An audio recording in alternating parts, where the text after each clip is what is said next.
Assalamualaikum warahmatullahi wabarakatuh. Perkenalkan, nama saya Mutia Nuria Panma.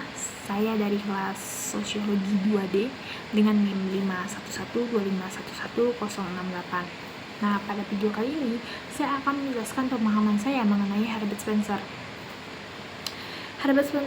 Jadi Herbert Spencer ini merupakan tokoh sosiologi yang berasal dari Inggris.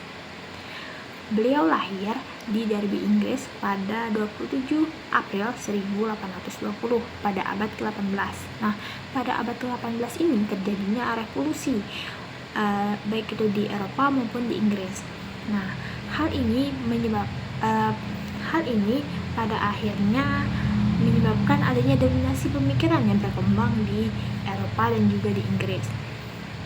Hal ini juga mempengaruhi. Nah, dari hal ini juga mempengaruhi bagaimana Spencer mengemukakan teorinya, seperti bagaimana cara ia memahami teori yang tumbuh sebelum ilmu sosiologi, seperti halnya biologi. Kemudian dalam memahami pemikiran Herbert Spencer, kita juga dapat membandingkannya dengan Auguste Comte. Jika Auguste Comte melihat bahwa perkembangan manusia itu terjadi akan 3 tahap. Yang pertama yakni teologis, metafisik, dan juga positivisme.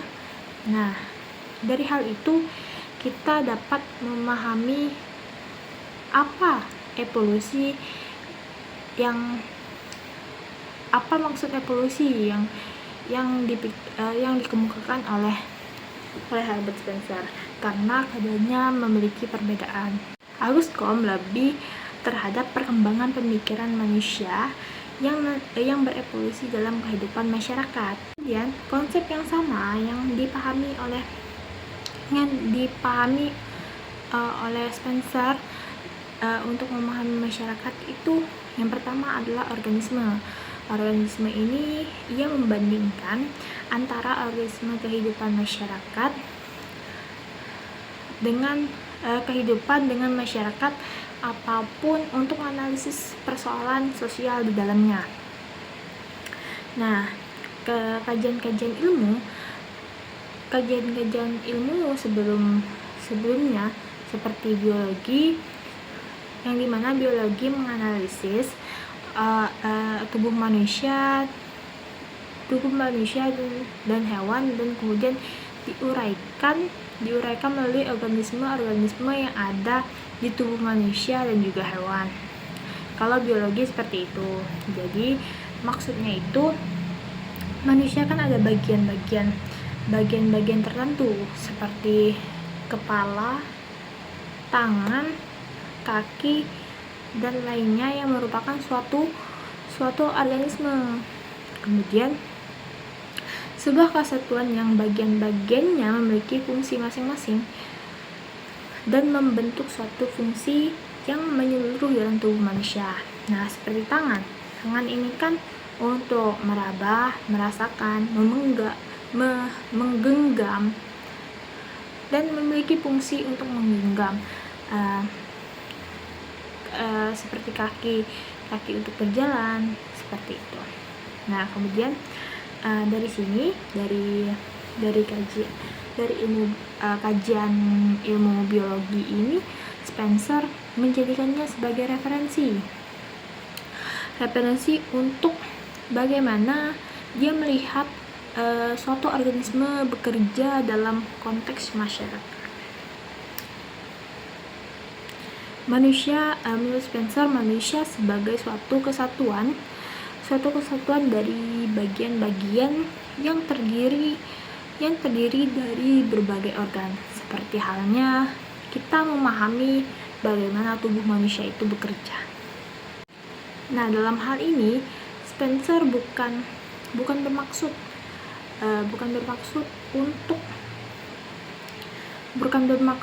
untuk menyamakan antara kajian ilmu biologi dengan ilmu sosial.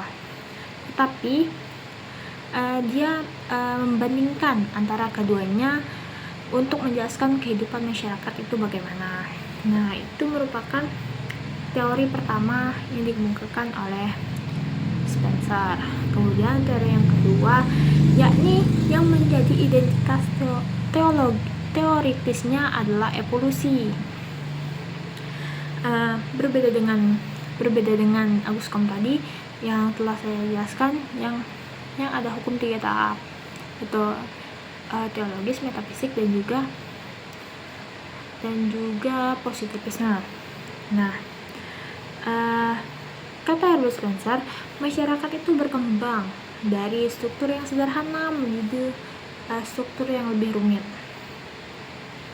Kemudian ada 3 tahapan yang dikemukakan oleh Herbert Spencer. Yang pertama itu penggandaan atau pertambahan. Penggandaan dan pertambahan di sini maksudnya ada satu individu laki-laki dan satu individu perempuan, dan kemudian mereka menjalin ikatan, kemudian menciptakan sebuah keluarga.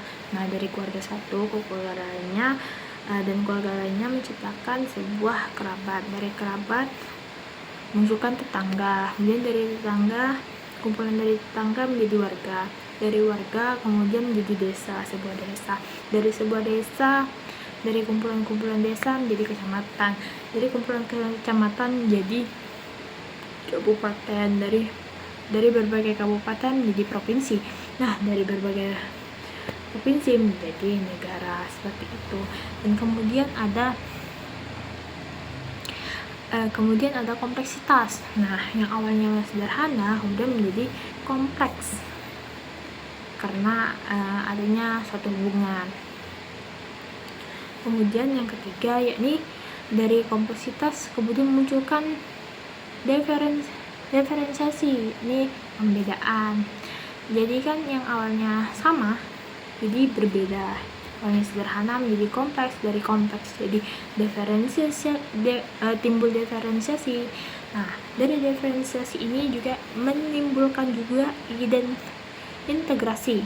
Nah, integrasi yang ini yakni persamaan, yang dimana adanya keinginan individu untuk selalu jadi bagian dari kelompok, bukan menjadi individu yang menyendiri.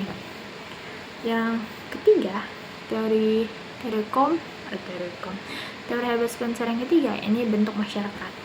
Dia membagikan menjadi dua. Yang pertama, bentuk masyarakat militeris.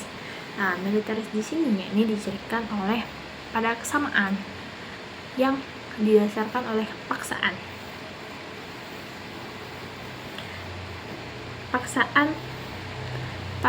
yang terbentuk. Hal ini terjadi sebelum adanya industri. Kemudian contohnya saat ini seperti militer. Kita tahu bahwa apabila pasukan militer itu sudah berbaris, dia akan tampak rapi. Tetapi di dalam itu, sebelum kerapiannya, pasti kan ada kayak mereka tuh dipaksa untuk disiplin atau semacam untuk menciptakan sebuah kerapian tersebut. Nah, kira-kira menurut pemahaman saya seperti itu. Dan kemudian ada bentuk industrialisasi. Nah, industrialisasi ini dijadikan oleh masyarakat yang sudah merdeka, kemudian independen, dan juga sudah dapat memutuskan keinginannya. Tidak ada lagi campur tangan dari eksternal yang mempengaruhi kehidupan, yang mempengaruhi untuk membentuk masyarakat dan kehidupannya. Kira-kira seperti itu pemahaman saya untuk Herbert Spencer ini. Lebih dan kurangnya saya minta maaf. Saya akhiri. Wassalamualaikum warahmatullahi wabarakatuh.